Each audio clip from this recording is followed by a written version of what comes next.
The laws of God. Have you ever wondered why God gave us laws? I mean, was it just to, have control over us? No, He actually gave us laws and rules and stuff for our health, our benefit, or our good. I mean, some of it is for our physical, some of it is for our spiritual. But it was always for our benefit. That's what the laws are for. But we have laws that sometimes are just because, it disgusts us or something like that. But God gave us laws for our good. In fact, case in point, God tells Adam and Eve, hey, look, there's a tree over here. Don't eat it. And if you do, you're going to die. Now, He didn't say, if you do it, I'm going to kill you dead because you just disobeyed me. He said, don't eat it because you're going to know the difference between right and wrong, good and evil. It's a tree of knowledge of good and evil. And when you know it, and then you do something that's wrong, and you will, then the end results of this is going to be that you die. I don't want you to die. I love you. You're my creation. Please don't eat this tree. Don't eat the fruit of this tree.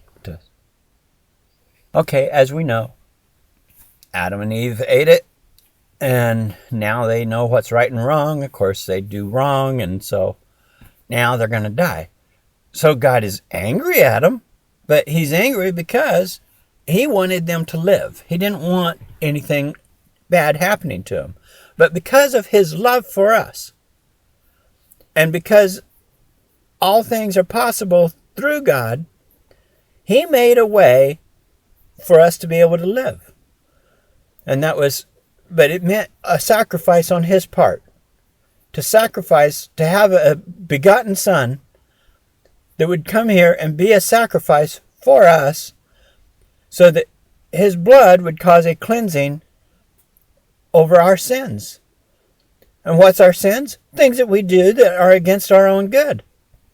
The laws that God says, hey, don't do these things because if you do them, bad things will happen to you. Okay, so we know that obviously certain things everyone should know is wrong. I mean, we have the commandments, don't murder somebody. Well, obviously that causes harm to somebody, right? I mean, like the person you murdered. And we have, don't steal. Well, that causes harm to somebody. The person you stole from, when you have things like the commands where it's talking about with God, not to have any other gods before God. Why? Because that's going to cause harm to you, because God is the one who is the healer.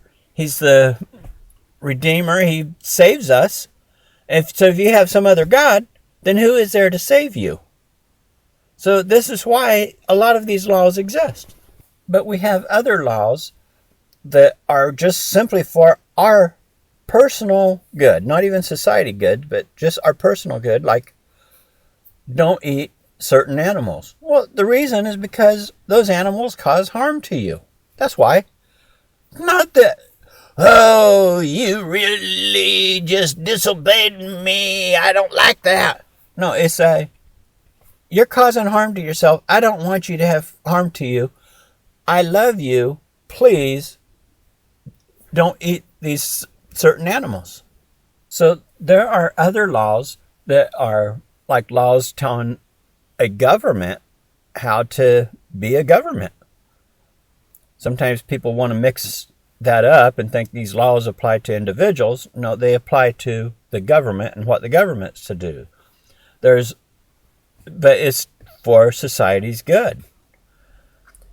When you have laws about sexual behavior, that has to do for our good. Bad things happen. You get diseases and stuff that would not happen if you followed the laws that God wrote down. And He only did it for our good, not because there was anything about it to Him that disgusted Him. He did it because he loves us and he wanted us to be healthy. That's why. So people need to understand the love of God. If you understood the love of God, you would be very diligent to be following the laws, because you would understand this is all about you. This is for your health, your benefit, your salvation. So anyway, I hope this helps somebody out here today. Just remember to always be putting God first in your life. Whatever you do, always put God first.